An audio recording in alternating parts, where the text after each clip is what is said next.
യൂഷ അലൈഹിസ്സലാം മൂസാ നബി അലൈഹിസ്സലാമിന്റെ അനുയായികളിൽ ഒരാളായിരുന്നു. മൂസാ നബി അലൈഹിസ്സലാം വഫാത്തായി.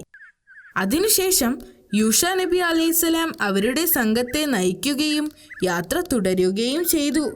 അങ്ങനെ അവർ അവസാനം ജോർദാൻ നദിയുടെ തീരത്തെത്തി.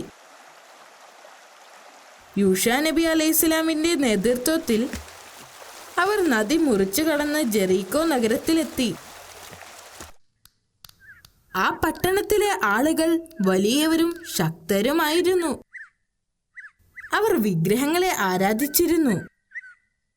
അവരുടെ നേതാക്കന്മാർ എല്ലാവരും വളരെ ദുഷ്ടന്മാരായിരുന്നു. അവർ മുതിർന്നവരെ ബഹുമാനിച്ചിരുന്നില്ല. അവർ ആളുകളെ ഉപദ്രവിക്കുകയും ചതിക്കുകയും ചെയ്തിരുന്നു. അവർ പരസ്പരം സാധനങ്ങൾ മോഷ്ടിച്ചിരുന്നു. അവരുടെ നേതാക്കന്മാരും മോശക്കാരല്ലായിരുന്നു. അവിടുത്തെ പാവപ്പെട്ട ജനങ്ങൾ വളരെ നിസ്സഹായ അവസ്ഥയിലായിരുന്നു നഗരത്തിൽ കഴിഞ്ഞിരുന്നത്. യൂഷ നബി അലൈഹിസ്സലാമും സംഘവും നഗരത്തിന് പുറത്ത് തമ്പടിച്ചു. ആ നഗരത്തെ പിടിച്ചടക്കാനും നിയന്ത്രിക്കുവാനും അല്ലാഹു സുബ്ഹാനഹു തആല പ്രവാചകനോട് ആവശ്യപ്പെട്ടു. പ്രവാചകൻ തന്റെ ജനത്തിൽ നിന്ന് യുവാക്കളെ തിരഞ്ഞെടുത്ത് ജെറീക്കോ നഗരം ആക്രമിക്കാൻ പദ്ധതിയിട്ടു. അതൊരു വെള്ളിയാഴ്ചയായിരുന്നു. അദ്ദേഹം തന്റെ ജനങ്ങളെ യുദ്ധത്തിനായി സജ്ജമാക്കി. അവർ നഗരത്തിലേക്ക് നീങ്ങി. തങ്ങളുടെ നേരെ വരുന്ന ആളുകളെ കണ്ട് ജെറീക്കോയിലെ നേതാക്കന്മാർ അവരുടെ സൈന്യത്തെയും സജ്ജമാക്കി. ഒരു വലിയ യുദ്ധം തുടങ്ങി. ജെറീക്കോയിലെ ജനങ്ങൾ എണ്ണത്തിൽ കൂടുതലും വളരെ ശക്തരുമായിരുന്നു. എന്നിട്ടും അവരുടെ പ്രവാചകനും സംഘവും ധൈര്യത്തോടെ പോരാടി. അവർ ഒട്ടും പ്രതീക്ഷ നഷ്ടപ്പെടാതെ ആ വലിയ സൈന്യത്തോട് പോരാടിക്കൊണ്ടേയിരുന്നു. രാവിലെ തുടങ്ങിയ യുദ്ധം സൂര്യൻ അസ്തമിക്കാനായിട്ടും അവസാനിച്ചില്ല. സൂര്യൻ അസ്തമിക്കാറായപ്പോൾ പ്രവാചകന് ഉത്കണ്ഠയായി. കാരണം അടുത്ത ദിവസം ശനിയാഴ്ചയാണ്. അത് അവർക്ക് വിശുദ്ധ ദിനമായിരുന്നു.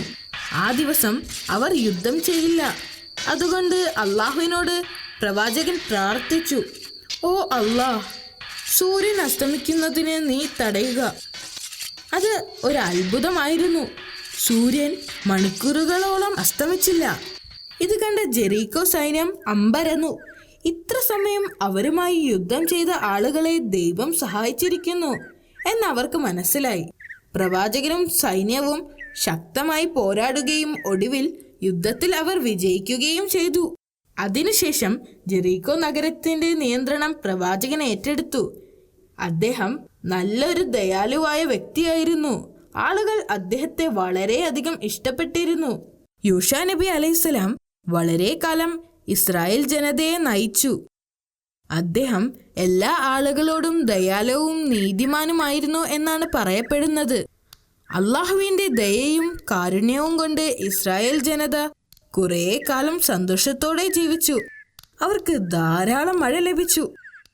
അതുകൊണ്ട് തന്നെ ധാരാളം വിളകൾ നൽകി ആളുകളെ അള്ളാഹു അനുഗ്രഹിച്ചു. പെട്ടെന്നാണ് ആ പ്രദേശത്തേക്ക് ഒരു പകർച്ചവ്യാധി വ്യാപിച്ചത്. അസുഖം വന്ന ആളുകളെല്ലാം ഓരോന്നോരോന്നായി മരിച്ചു വീഴാൻ തുടങ്ങി.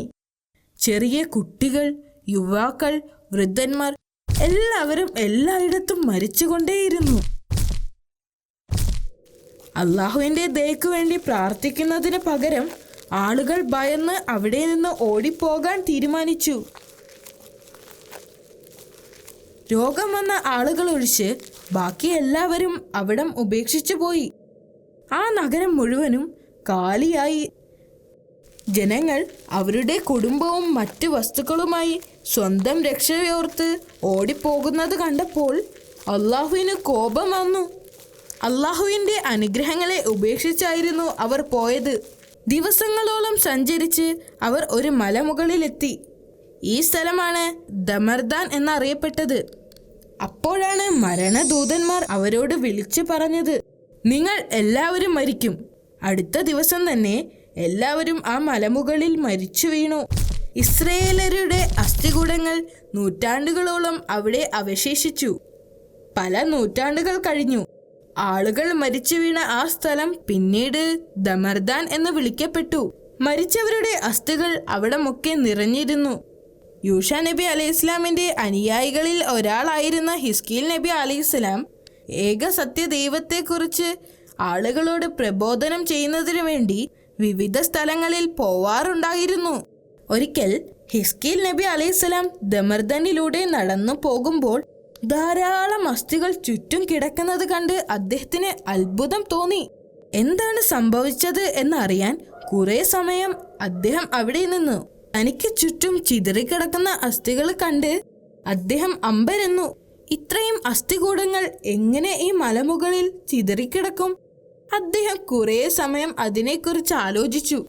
എന്താണ് സംഭവിച്ചത് എന്നറിയാൻ കുറെ സമയം അദ്ദേഹം അവിടെ നിന്നു. പെട്ടെന്ന് അദ്ദേഹം ഒരു ശബ്ദം കേട്ടു.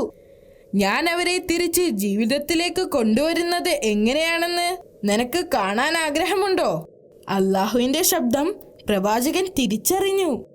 അതെ, പ്രവാചകൻ മറുപടി പറഞ്ഞു. അള്ളാഹുവിൻ്റെ ശക്തിയിൽ അദ്ദേഹം ആശ്ചര്യപ്പെട്ടിരുന്നു. ആദ്യം ആ ശബ്ദം, അസ്ഥികളെ, അള്ളാഹു നിങ്ങളോട് ഒരുമിച്ച് ചേരാൻ കൽപ്പിച്ചിരിക്കുന്നു എന്ന് പറയാൻ പ്രവാചകനോട് കൽപ്പിച്ചു. ആ ശബ്ദത്തിൻ്റെ ആജ്ഞയനുസരിച്ച് പ്രവാചകൻ ഇങ്ങനെ പറഞ്ഞപ്പോൾ ചുറ്റിലുമുണ്ടായിരുന്ന അസ്ഥികൾ അന്തരീക്ഷത്തിലൂടെ പറന്നു വന്ന് അസ്ഥികൾ കൂടിച്ചേർന്ന് ഒരു അസ്ഥികൂടമായി മാറി. ഒരു വലിയ ജനക്കൂട്ടത്തിൻ്റെ അസ്ഥികൂടങ്ങളായി മാറി. പ്രവാചകന് തൻ്റെ കണ്ണുകളെ വിശ്വസിക്കാൻ കഴിഞ്ഞില്ല. പിന്നീട് ആ ശബ്ദം അദ്ദേഹത്തോട് ഇങ്ങനെ പറയാൻ കൽപ്പിച്ചു. അസ്ഥികളെ, ഇത് നിങ്ങൾക്ക് വേണ്ടി അള്ളാഹുവിൻ്റെ കൽപ്പനയാണ്. നിങ്ങൾ മരിക്കുമ്പോഴുണ്ടായിരുന്ന മാംസവും വസ്ത്രവും ധരിക്കുക.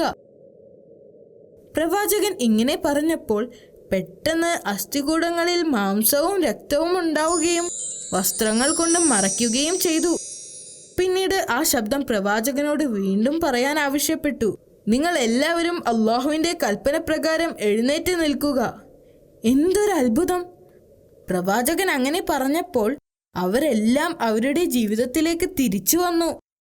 ഏതാനും നിമിഷം മുമ്പ് വരെ മരിച്ചു കിടന്നവർ തൻ്റെ മുമ്പിൽ ജീവനോടെ നിൽക്കുന്നു. പ്രവാചകന് തൻ്റെ കണ്ണുകളെ വിശ്വസിക്കാൻ കഴിഞ്ഞില്ല. ആ ദിവസം പ്രവാചകൻ വളരെ പ്രധാനപ്പെട്ട ഒരു കാര്യം മനസ്സിലാക്കി. ഒരാൾക്കും മരണത്തിൽ നിന്നോ അള്ളാഹുവിൽ നിന്നോ ഒളിച്ചോടാൻ സാധിക്കുകയില്ല. അള്ളാഹു സുബ്ഹാനഹു തആല ഒരാൾക്ക് മരണം നിശ്ചയിച്ചാൽ തീർച്ചയായും അയാൾ എവിടെയാണെങ്കിലും ആ സമയത്ത് അത് നടന്നിരിക്കും.